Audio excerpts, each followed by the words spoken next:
कुछ पाने का जुनून लेकर निकला एक बटोही, आखिर में जमाना उसके साथ था। जी हाँ, बिल्कुल सही सुना आपने। जब आप अपने मंजिल की तरफ बढ़ते रहते हो तो आप सफर में अकेला होते हो, लेकिन जब आप अपनी मंजिल को पा लेते हो तो जमाना आपके साथ खड़ा होता है।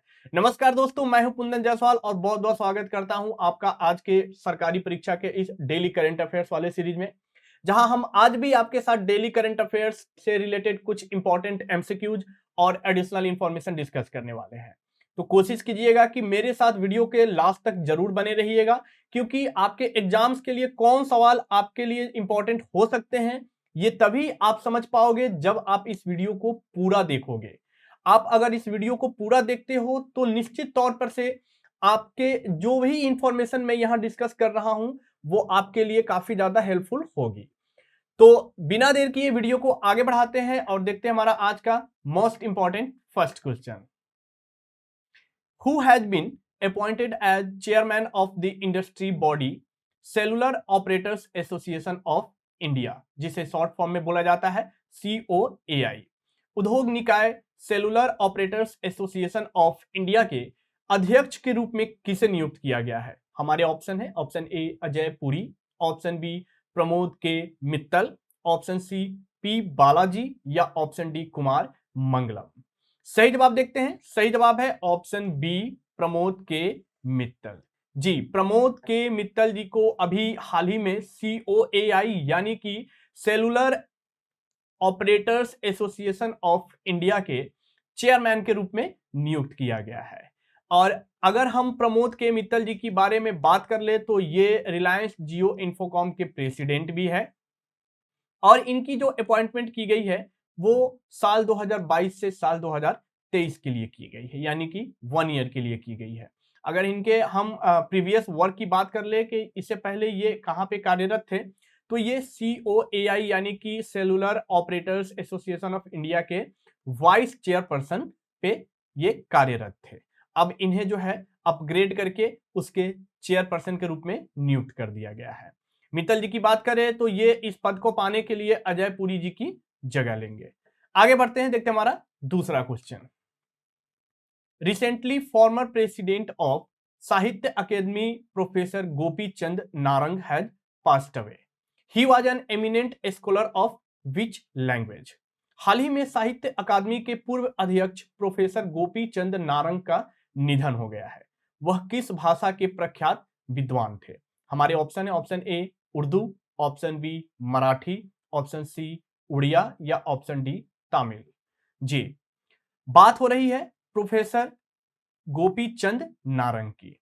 इनकी अभी हाल ही में जो है इनकी डेथ हो गई है और ये साहित्य अकादमी के ये पूर्व अध्यक्ष भी रह चुके हैं और साथ ही साथ ये एक भाषा के प्रख्यात विद्वान भी थे जिन्होंने उस भाषा में कई सारी रचनाएं भी की है। तो आपको बताना है कि वो किस भाषा के काफी जो है चर्चित विद्वान थे। चलिए सही जवाब देखते हैं। सही जवाब है ऑप्शन ए यानी उर्दू। जी, ये उर्दू भाषा के काफी विद्वान जो है ये माने जाते थे प्रोफेसर गोपी चंद नारंग, जिनका अभी हाल ही में निधन हो गया है। ये है प्रोफेसर गोपी चंद नारंग और ये जो है पूरे भारत में ये जो है इमिनेंट उर्दू स्कॉलर यानी कि काफी उर्दू में फेमस पर्सनालिटी ये रखते थे, यानी काफी विद्वान थे उर्दू भाषा में। अगर इनके कुछ जो है रचना की बात कर ले तो इन्हें कुछ इनके रचना के लिए अवार्ड भी दिए गए हैं, जैसे सख्तियत, पास सख्तियत और मशरिक शरीयत। इन रचना के लिए इन्हें जो है साहित्य अकादमी अवार्ड भी मिल चुका है और ये उसके चेयरपर्सन भी रह चुके हैं। इसके अलावा इन्हें जो है पद्म भूषण अवार्ड से भी सम्मानित किया जा चुका था। आगे बढ़ते हैं, देखते हैं हमारा अगला सवाल। Which of the following state/union territory has ranked first in Asia's Best Startup Ecosystem Report 2022? निम्नलिखित में से किस राज्य या केंद्र शासित प्रदेश ने एशिया की सर्वश्रेष्ठ स्टार्टअप इकोसिस्टम रिपोर्ट 2022 में प्रथम स्थान प्राप्त किया है? हमारे ऑप्शन है, option A Delhi, option B Mumbai, option C Karnataka या ऑप्शन डी केरल। जी, सर्वश्रेष्ठ स्टार्टअप इकोसिस्टम की रिपोर्ट जो है अभी निकाली गई है और इसमें से आपको बताना है कि सबसे पहले स्थान पे किसे रखा गया है। चलिए सही जवाब बताते हैं। सही जवाब है ऑप्शन डी केरल। जानकर आपको हैरानी हो रही होगी क्योंकि आपके मन में दो ही जो है जगह चल रहे होंगे, या तो बेंगलुरु या तो दिल्ली चल रहे होंगे, लेकिन आपको जानकर यह हैरानी होगी कि केरल की अगर हम बात कर ले तो एशिया की सर्वश्रेष्ठ स्टार्टअप इकोसिस्टम रिपोर्ट में इसने पहला स्थान दर्ज किया है। जी, केरल जो है यहाँ की अगर स्टार्टअप की इकोसिस्टम की बात कर ले तो इसके लिए काफी ज्यादा फेवरेबल माना जा रहा है।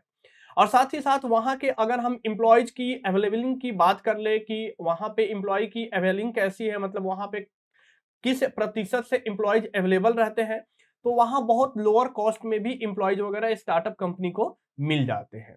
इसीलिए एशिया में इसे जो है पहले स्थान जो है दिया गया है। अगर हम इसकी ग्लोबल रैंकिंग की बात कर ले तो ये चौथा स्थान इसको दिया गया है और 2020 में इसे जो है 20वां स्थान दिया गया था। यानी 2 सालों में ये केरल ने अपने आप को अपग्रेड करके इतना स्टार्टअप के लिए फेवरेबल कंडीशन वहां पे इकोसिस्टम क्रिएट किया है कि सीधे 20th जो है प्लेस से सीधे फर्स्ट प्लेस इसने हासिल कर लिया है। अगर हम जो है बात कर ले तो केरल जो है एशिया की टॉप 3 जो है जगहों में से एक है जहां पे सबसे ज्यादा फंडिंग रिसीव किए गए हैं। स्टार्टअप कंपनी ने सबसे ज्यादा फंडिंग रिसीव किया है। वैसे तो हर जगह जो है स्टार्टअप कंपनी की जो है संख्या बढ़ती जा रही है, लेकिन यहां बात हो रही थी स्टार्टअप इकोसिस्टम रिपोर्ट की। तो आप इस जो है इंफॉर्मेशन को जरूर कहीं नोट डाउन कर ले क्योंकि इससे सवाल आपके एग्जाम में बन सकते हैं। आगे बढ़ते हैं, देखते हैं हमारा अगला सवाल। Central government has increased the upper age limit for recruitment under Agnipath scheme from 21 to how much for year 2022। केंद्र सरकार ने वर्ष 2022 के लिए अग्निपथ योजना के तहत भर्ती के लिए ऊपरी आयु सीमा 21 से बढ़ाकर कितनी कर दी है। अभी ये हाल ही में अनाउंसमेंट की गई है कि अब जो है अग्निपथ स्कीम के तहत जो भर्ती के लिए अपर एज लिमिट है उसे 21 से बढ़ा दिया गया है।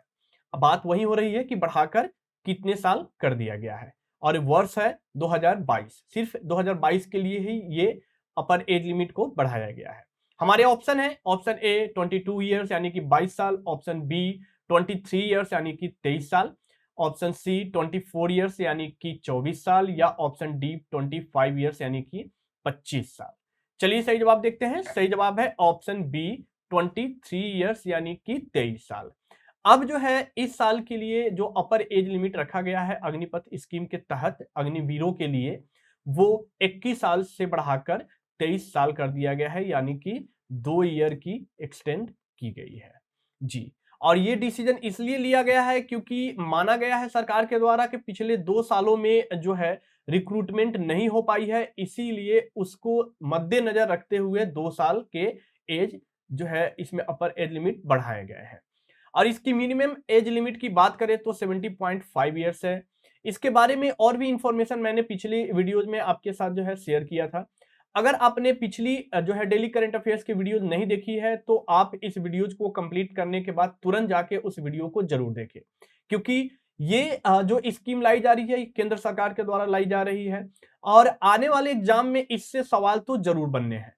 तो आपको जानना भी जरूरी है कि मैंने इससे कौन से रिलेटेड इंफॉर्मेशन पिछली वीडियोज में दे रखी है, तो आप जरूर जाके उस वीडियोज को देखें। ठीक है, अगर हम इस और स्कीम की थोड़ी सी और बात कर लेते हैं तो इस साल जो है इसमें 46,000 सोल्जर्स की भर्ती होने वाली है और जो सोल्जर्स इसमें भर्ती किए जाएंगे इस स्कीम के तहत उन्हें अग्निवीर बोला जाएगा। ठीक है, और इसके लिए जो है हमारी देश की जो इंडियन आर्मी है या नेवी है या एयरफोर्स है, इन्होंने जो है एक जो है इन्होंने हस्ताक्षर कर रखा है इग्नू के साथ इस स्कीम को पूरे देश में सही तरीके से इंप्लीमेंट करने के लिए, यानी हाथ मिलाया है इग्नू से। ठीक है, आगे बढ़ते हैं, देखते हैं हमारा अगला सवाल। Where has the international literary festival Unmesh started. अंतरराष्ट्रीय साहित्यिक उत्सव उन्मेष कहां शुरू किया गया है। हमारे ऑप्शन है, option A Uttar Pradesh, option B Arunachal Pradesh, option C Himachal Pradesh, या ऑप्शन डी उत्तराखंड।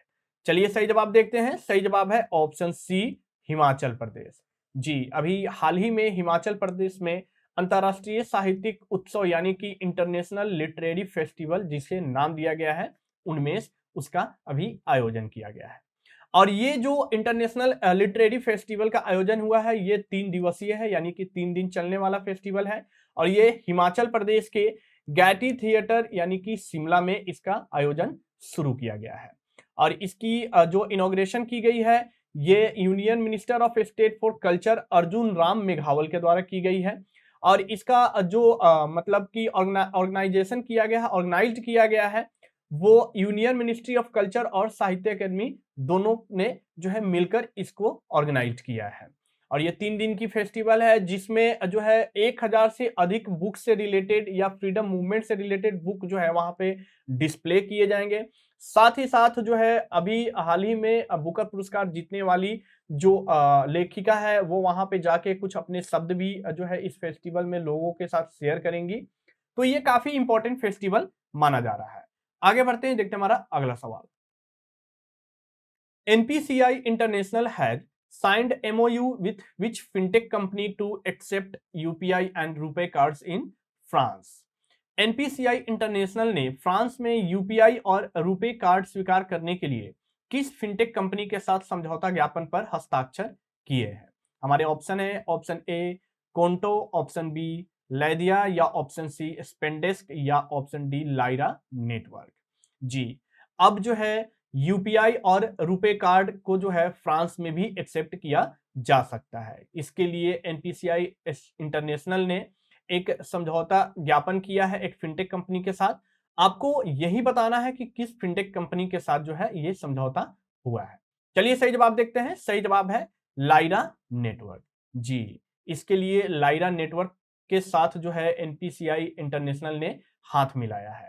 अगर हम जो है यूपीआई पेमेंट की जो है सिस्टम की बात कर ले इंटरनेशनल देशों में, तो अभी इसे फ्रांस में शुरू किया जा रहा है, लेकिन इससे पहले जो ये बहुत सारे कंट्रीज में शुरू भी हो चुके हैं, जैसे भूटान, सिंगापुर, नेपाल और यूएई में। ठीक है, इसके अलावा नेपाल ने जो है डिजिटल ट्रांजेक्शन के लिए पेमेंट का मैकेनिज्म जो है भारत के द्वारा जो भी मैकेनिज्म पेमेंट के होते हैं उसे भी अपनाया है। अभी जो है इसी साल मार्च में इसे अपनाया गया है नेपाल गवर्नमेंट के द्वारा। और अगर एनपीसीआई इंटरनेशनल की बात कर ले तो ये एक जो है एनपीसीआई की एक ब्रांच है, यानी कि ये इसकी एक इंटरनेशनल ब्रांच है जिसे जो है 2020 में शुरू किया गया था। आगे बढ़ते हैं, देखते हैं हमारा अगला सवाल। हमारा अगला सवाल है, who among the following players will lead the 37 member athletics team in the Commonwealth games 2022? निम्नलिखित खिलाड़ियों में से कौन राष्ट्रमंडल खेल 2022 में 37 सदस्यीय एथलेटिक्स टीम का नेतृत्व करेंगे? इस साल जो है राष्ट्रमंडल खेल का आयोजन किया जाना है और उसमें भारतीय एथलेटिक्स टीम का नेतृत्व जो है एक खिलाड़ी को सौंपा गया है। सबसे पहले आपके साथ मैं ऑप्शन डिस्कस कर लेता हूं। ऑप्शन है, option A Hima Das, option B Dutee Chand, option C Neeraj Chopra, या ऑप्शन डी पीवी सिंधु। अब आपको बताना है कि इन चारों खिलाड़ी में से किस खिलाड़ी को भारतीय एथलेटिक्स टीम का जो है नेतृत्व सौंपा गया है। सही जवाब देखते हैं। सही जवाब है ऑप्शन सी नीरज चोपड़ा। इन्हें तो पूरा देश जान रहा है क्योंकि इन्होंने टोक्यो ओलंपिक्स में अपने देश को जो है एक ऐसा फीलिंग, एक ऐसा अनुभव दिया है जो शायद भारत देश जो है इनके कारनामा को जो है सालों सालों तक याद रखेगा। जी, हम बात उसी जो है गोल्ड मेडलिस्ट नीरज चोपड़ा की बात कर रहे हैं जिन्हें अभी कॉमनवेल्थ गेम्स जो है 2022 में भारतीय एथलेटिक्स टीम के जो है बागडोर इन्हें सौंपा गया है, यानी ये इस टीम का नेतृत्व करेंगे। ठीक है, इस टीम में 37 मेंबर हैं जिनमें से 18 जो है वुमेन एथलीट्स हैं, यानी कि 18 जो एथलीट्स हैं वो वुमेन है और बाकी मेन है। ठीक है, नीरज चोपड़ा के बारे में जैसा कि मैंने अभी बताया कि इन्होंने टोक्यो ओलंपिक्स में भारत को गोल्ड मेडल दिलाया था और किस खेल में दिलाया था, तो जैवलिन थ्रो में दिलाया था। और अगर हम कॉमनवेल्थ गेम्स की बात कर ले तो इसका आयोजन जो है इंग्लैंड के बर्मिंघम में जो है इस साल किया जाना है और पिछले कॉमनवेल्थ गेम्स यानी कि 2018 का जो आयोजन किया गया था वो ऑस्ट्रेलिया के गोल्ड कोस्ट क्वींसलैंड में किया गया था। आगे बढ़ते हैं, देखते हैं हमारा नेक्स्ट क्वेश्चन। हमारा नेक्स्ट क्वेश्चन है, what is the new name of Canara HSBC OBC life insurance? Canara HSBC OBC life insurance का नया नाम क्या रखा गया है? हमारे ऑप्शन है, option A Canara life insurance, option B Canara HSBC life insurance, option C HSBC जीवन बीमा यानी कि HSBC लाइफ इंश्योरेंस, या option D Canara alliance life insurance. सही जवाब देखते हैं। सही जवाब है option B Canara HSBC life insurance. जी, पहले Canara HSBC OBC life insurance होता था, अब इसका नाम बदल के कर दिया गया है कैनरा HSBC लाइफ इंश्योरेंस। जी, और इसके लिए किया गया है क्योंकि अभी हाल ही में जो है पंजाब बैंक ने जो है इससे जो है बाहर हो गए हैं इस लाइफ इंश्योरेंस से, इसीलिए इसका नाम जो है अभी बदल के जो है कैनरा HSBC लाइफ इंश्योरेंस कर दिया गया है। इस लाइफ इंश्योरेंस में अगर हम बात करें तो स्टेक की बात कर ले तो 51% कैनरा बैंक का है, और जो है 26% HSBC का है, और 23% PNB का है। आगे बढ़ते हैं, देखते हैं हमारा next question. Who has become the new prime minister of Somalia? Somalia के नए प्रधानमंत्री कौन बने हैं? हमारे ऑप्शन है, option A Hamza Abdi Barre, option B Hassan Sheikh Mohamud, option C Mohamed Abdullahi Mohamed, या option D Mohammed Salimullah Hassan. Somalia के नए प्रधानमंत्री अभी हाल ही में नियुक्त किए गए हैं। चलिए सही जवाब देखते हैं। सही जवाब है ऑप्शन ए हमजा अब्दी बर्रे। जी, ये अभी हाल ही में सोमालिया के नए प्रधानमंत्री बने हैं। इनकी जो अपॉइंटमेंट की गई है वो सोमालिया के प्रेसिडेंट हसन शेख मोहम्मद के द्वारा की गई है, और ये किनका जगह लेंगे? मोहम्मद हुसैन रोबल का ये स्थान लेंगे। ये सोमालिया के पीस एंड डेवलपमेंट पार्टी के ये सेक्रेटरी जनरल भी रह चुके हैं। और अगर हम सोमालिया देश की बात कर ले तो ये जो है एक ईस्टर्न अफ्रीकन कंट्री है जिसकी कैपिटल जो है मोगाडिशु है, यानी कि इसके कैपिटल का राजधानी का नाम मोगाडिशु है, और इसकी करेंसी जो है वो सोमाली शिलिंग है। आगे बढ़ते हैं, देखते हैं हमारा अगला इंपॉर्टेंट क्वेश्चन। ये हमारा आज का जो है मोस्ट इंपॉर्टेंट क्वेश्चन है, और जहां तक ये मैं उम्मीद करता हूं कि इस इंफॉर्मेशन से आपके एग्जाम में एक सवाल तो जरूर बनने वाले हैं। चलिए क्वेश्चन देखते हैं। क्वेश्चन है, who has been selected as the next chairperson of the press council of India PCI? भारतीय प्रेस परिषद के अगले अध्यक्ष के रूप में किसे चुना गया है? जी, हमारे ऑप्शन है, option A justice Ranjana Prakash Desai, option B justice Markandey Katju, option C Salim Ahmad, या ऑप्शन डी विभा भार्गव। सही जवाब देख लेते हैं। सही जवाब है option A justice Ranjana Prakash Desai. जैसा कि मैंने आपको बताया कि काफी जो है इंपॉर्टेंट क्वेश्चन है, तो इसके इंफॉर्मेशन भी काफी इंपॉर्टेंट है। जी, जस्टिस रंजना प्रकाश देसाई को अभी हाल ही में भारतीय प्रेस परिषद के अगले अध्यक्ष के रूप में नियुक्त किया गया है। और जस्टिस रंजना प्रकाश देसाई जो है ये एक्स सुप्रीम कोर्ट जज है, और इनकी अगर हम जो है और भी बात कर ले तो इन्होंने जो है जम्मू कश्मीर के डेलिमिटेशन कमीशन की ये हेड भी रह चुकी है, जिन्हें अभी PCI के अभी अध्यक्ष के रूप में इन्हें नियुक्त किया गया है। और इनके साथ साथ जो है ये बॉम्बे हाई कोर्ट की भी एक फॉर्मर जज रह चुकी है।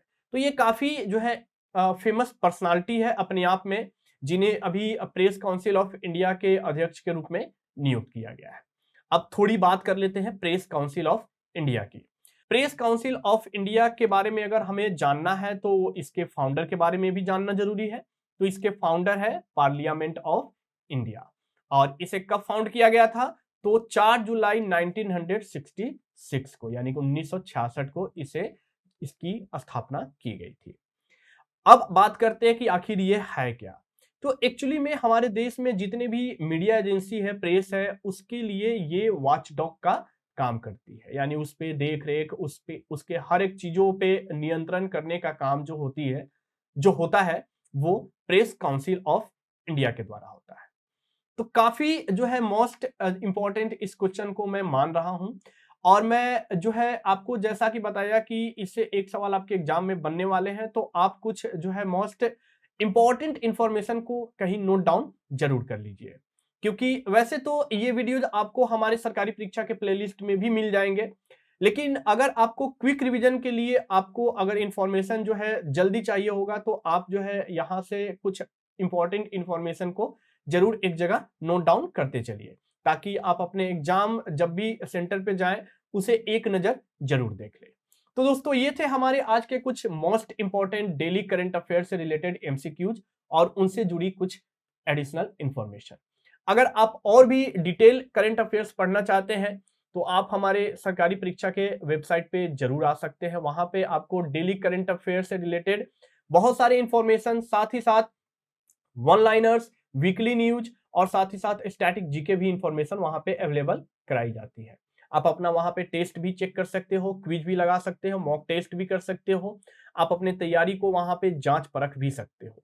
ठीक है, साथ ही साथ अगर आप किसी भी सोशल मीडिया, चाहे वो फेसबुक, टेलीग्राम या ट्विटर से जुड़े हुए हो, तो हम वहां भी अवेलेबल है। हम वहां भी अलग अलग फॉर्म में इंफॉर्मेशन को अपडेट रखते हैं, तो आप हमें वहां भी लाइक, अपने दोस्तों के साथ शेयर और फॉलो कर सकते हैं। आपको आज का वीडियो कैसा लगा है आप हमें कमेंट करके जरूर बताएं, और इस वीडियो को लाइक करें, अपने फ्रेंड, अपने रिलेटिव्स जो एग्जाम की तैयारी कर रहे हैं उनके साथ जरूर शेयर करें। और अगर आप इस चैनल पे नए हो, आपका ये पहला वीडियो है, तो सबसे पहले तो इस चैनल को सब्सक्राइब कर लो और साथ ही साथ बेल आइकन को जरूर प्रेस कर लो, ताकि आप जो भी यहाँ पे नेक्स्ट वीडियो यहाँ पे अपडेट की जाएंगी उसकी नोटिफिकेशन सबसे पहले आप तक पहुंच जाए। तो दोस्तों अपने एग्जाम की तैयारी में जोर शोर से लगे रहिए, और आने वाले एग्जाम के लिए आपको जो है मैं बेस्ट ऑफ लक कहना चाहूंगा, और मिलते हैं आपसे अगले वीडियोज में। तब तक के लिए नमस्कार।